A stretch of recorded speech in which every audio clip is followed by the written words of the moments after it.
ہر سال 5 فروری کو یوم کشمیر منایا جاتا ہے، اور اس سال 4 فروری کو برطانیہ کی جو پارلیمنٹ ہے، برطانیہ کی جو دارالعوام ہے، وہاں پر کشمیر کے حوالے سے عالمی کانفرنس منعقد کی جا رہی ہے۔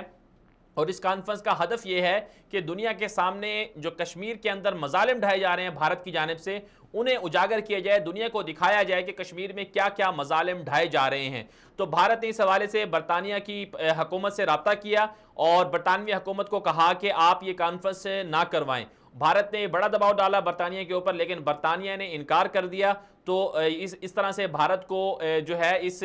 جو پوری کی پوری یہ صورتحال تھی، اس میں بھارت کو شکست ہوئی ہے، اور اب جو ہے 4 فروری کو یہ کانفرنس بھی منعقد ہو رہی ہے۔ برطانوی پارلیمنٹ کے اندر یہ کانفرنس ہوگی، وہاں پر جو کشمیر کے